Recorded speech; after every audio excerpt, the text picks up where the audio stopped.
welcome to our new class. I am taking chemistry of class 12. Okay, and the new chapter which we are going to study is chemical kinetics.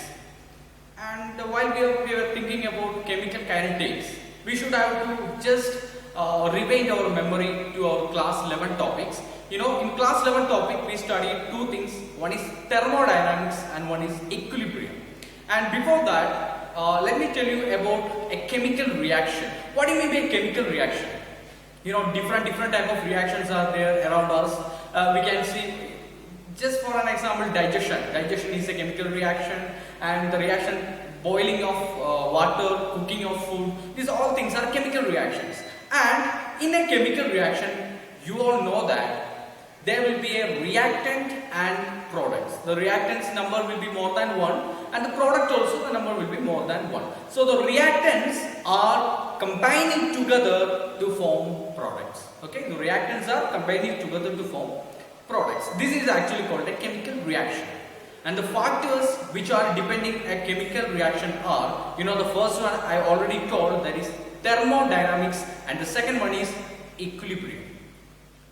So what is the use of thermodynamics in a chemical reaction? Thermodynamics is actually giving you the feasibility of a chemical reaction. What do you mean by feasibility? Feasibility means the chance to occur or the possibility to occur a chemical reaction. So there are different type of chances for occurring a chemical reaction, and you know, last year you studied about Gibbs energy delta G. When Gibbs energy is less than 0, that is Gibbs energy is negative, then that reaction is called a spontaneous reaction. You already studied in class 11.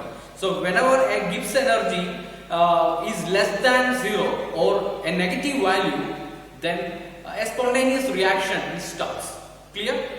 So thermodynamics is giving you the feasibility of a reaction. Then what about equilibrium? Equilibrium is actually giving you the extent of a reaction, or how much time that reaction will stand, or how much time will take the reaction to complete, or how much time that reaction will take to make a product. That is actually called the extent. For example, if a reaction is happening, after some time that reaction will become equilibrium. Am I right? So the time taken from the initial stage to that equilibrium stage, that extent is called, you know, equilibrium actually. These two things are very important in chemical reaction. But we are going to study one more thing, that is chemical kinetics. So before studying about chemical kinetics, I will give you an example. A scientist, okay. For example, we can take his name as Livingston. Okay, Livingston, a scientist is there. He studied very well about chemistry, their principles, the theories, this thermodynamics, equilibriums, everything is clear. But he doesn't know anything about chemical kinetics. Actually, he is unaware of chemical kinetics. What is chemical kinetics? What is the use of chemical kinetics? He don't know anything. Clear? And one day, what he did, he went to a lab. Okay, he went to a lab for conducting a reaction. The reaction is, you know, iron. The piece of iron, if you are putting in water or moisture, you know, rust will form, right? Rust will form. That is called corrosion. So, for doing that reaction, he went to the laboratory. He took a piece of iron and kept in water.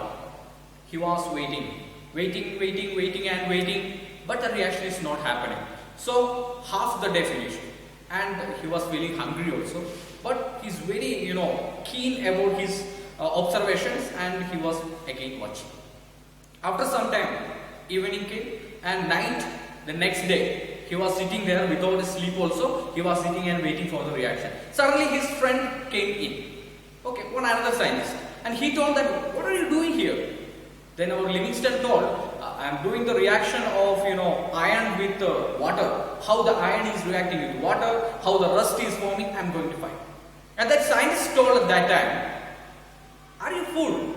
Because you know, the iron will take months, sometimes years to get a rust over that. Am I right? You know, the rusting of iron is not happening in an hour or in a day. If you are keeping our bicycle in rain for 3 or 4 months, after that just go and check, you can see corrosion or rust in that. So it is a very long process. What happened means this Livingston doesn't know anything about the speed of that reaction or how much time will take to happen that reaction. And the very next day, what he did, he was going to do another example, another experiment. That experiment was, AgNO3, that is silver nitrate. If we are putting in sodium chloride, we will get silver chloride precipitate. So that reaction is called a precipitation reaction. And he went for doing that reaction very next day. But one thing happened.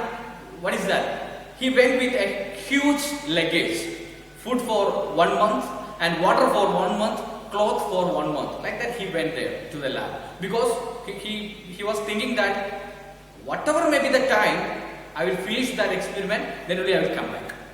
He went to the laboratory and started to work on that experiment. He took a test tube and little AgNO3, that is silver nitrate, little NaCl, sodium chloride, and suddenly he observed that the precipitate formed. Because that reaction is very sudden. Okay, within a second that reaction happened. And he was thinking, what is this? Iron is reacting with water in 3 or 4 months. And the precipitation reaction is happening within a second. Why? How it is happening? Then he started to study about chemical kinetics. Chemical kinetics is actually the speed of a reaction, or how speedily a reaction is happening, or how much time is needed to end a reaction. That is actually called a chemical reaction. So that speed is actually called rate. Okay, rate of a reaction means speed of a reaction. Many examples are there around us. Food. The food which we are eating. For example, if I am cooking my food in my home at the early morning, and after that I went to my school, and I went with my colleagues to have some food from outside, and at the late evening I went back to my home, and I was thinking that I already cooked some food and that food is waiting for me there, so I no need to buy any food for the dinner. I will eat that same food. And I went to the home. Once I opened that food, bad smell started to come. What is that? That food is spoiled. So what is happened there? Because I don't have any idea about the time taken to spoil that food. That is actually a chemical reaction, and we are studying about the speed of a chemical reaction. And in our vehicle, this fuel is burning, right? That's, if we don't know about that speed, it is very difficult to construct an engine, that is diesel or petrol engine. And dentist.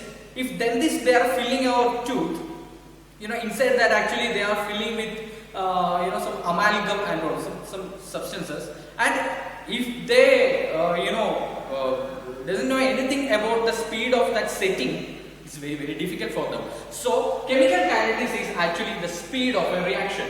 So speed of a reaction is called rate. Okay, speed of a reaction is called rate. How can you find the rate of a reaction? A reaction means reactants are converted to product. Reactants are converted to product. You know that at the initial stage, reactants are maximum and products are zero. For example, if you are going to make laddu with some rice powder, at the first time, initial stage, rice powder is there but laddu is not there. Once you start to make the laddu, rice powder is decreasing and the laddu is increasing. That means laddu is the product, rice powder is the reactant. So at the initial stage, reactants are more and they are decreasing. Actually, we are finding the rate of the decrease. That means, R divided by delta T. Okay, R. Why this square bracket? Square bracket means concentration. Okay, so the equation for rate is equal to concentration divided by time. And here, for reactants, it is concentration of reactants divided by time, delta T. Clear? And why this minus? Because the reactants are decreasing. That's why we are putting a minus. And while we are, thinking about the product, the concentration of product divided by time taken. Okay, here it is positive because products are increasing. Reactants are decreasing, products are increasing in a chemical reaction. And from these equations, we can find the average, rate of a reaction. So how can you find the average rate of a reaction? Just consider this graph. This is actually a graph of reactants. Okay, a graph of reactants. And this is time in x-axis and concentration of reactants in y-axis. And here 0. And at time 0, the amount of reactants is maximum. You can see at the amount of reactant is maximum. Clear? And while the time passes, the amount of reactants are decreasing, or the concentration of reactants are decreasing. And if you are considering this as R0, this is the initial concentration of reactants, that is very high. Clear? And second, if you are considering R1 and R2, two different reactants or time, because we need to find the average, so we are taking two other values, and I am just extending this line, and here I will get T1. T1 is the time taken to get the reactants R1. Okay, so at T1 the reactants concentration of reactants is R1. Then at T2 the time is T2, the concentration of reactant is R2. And if I am getting this difference, that is R2 minus R1 divided by this difference, that is T2 minus T1, I will get delta R. Delta R means the change in R, that is R2 minus R1 divided by T2 minus T1 is delta T. And the minus sign is also there because it is decreasing quantity. So this is the average rate of a reactant in a reaction. What about product? At the initial stage product is 0. Then only product start to increase. So here you can see P1 and here P2. P1 is the product at time T1. P2 is the product at time T2. How can you find the average? Same method, that is P2 minus P1 divided by T2 minus T1, that is delta, the concentration of P divided by delta T. Okay, this is actually the average of product as well as average of reactant. Okay, so chemical kinetics is actually dealing with the speed of a chemical reaction. So how fastly that reaction is happening or how slowly that reaction is happening. So according to each and every reactions, their speed is different. Some reactions are very fast, some reactions are very slow. So here we are going to find the rate of a reaction. That means how much time will take to conduct that reaction, or what is the extent of that reaction, how much time that reaction will withstand. Okay, that's what we are going to study. Then only we can do the experiments. And what we are going to do, we are going to study about the speed of the reaction, and we are going to alter the speed of the reaction. Alter means change. We are going to change the speed of the reaction according to our need. Okay, so if you are putting iron in water, it will take months. But if you are adding a catalyst, we can do that reaction within 1 day or 2 days. That is actually we are altering a reaction by adding catalyst. So this type of different kinds of factors are there affecting a chemical reaction. And next we are going to study about instantaneous rate. And we already know the average rate, the method to find an average rate. And next one is instantaneous rate. What do you mean by instantaneous rate? For example, if I am walking from here to there, and I want to know a particular instant means what, the particular position or particular time which I am standing. That is my instant. Am I right?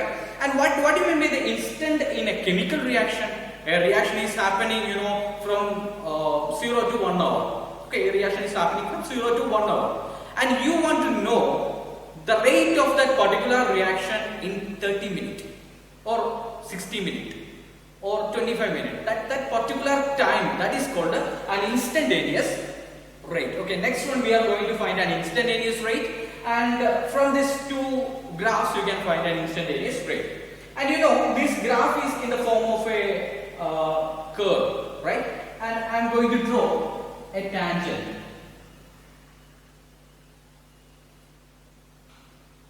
What do you mean by tangent?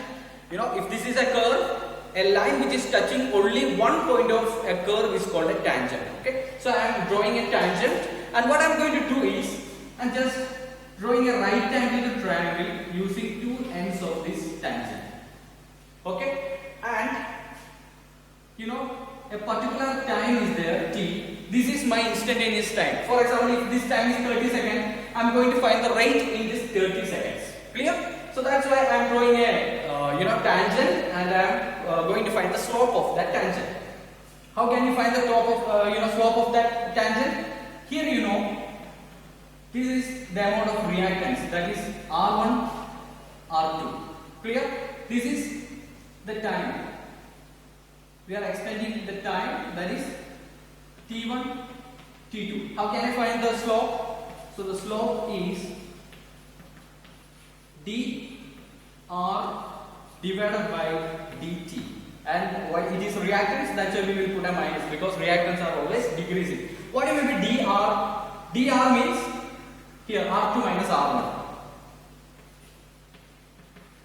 by T2 minus T1. Same thing. But one difference is we are taking the derivatives. Okay, derivatives means we are actually limiting the time. Delta t we are tending to 0. Okay, we are limiting the delta t to 0, and dr by dt is the slope. That means it is the r instant. R instant is equal to minus dr divided by dt. Then what about the r instant in product? Same thing. I am drawing a tangent, and I am taking. Let me draw down. Okay. Here I will draw a tangent. Here there is and like this I am joining, and I can find the reaction from there also. So what will be that? R instant is equal to dp by dt. Directly you can write dp by dt. Okay, this is the R instant of product, this is the R instant of reactant. So these two things are also very, very important. And next we are going to study the rate law. Okay, rate law is also very important. A rate law is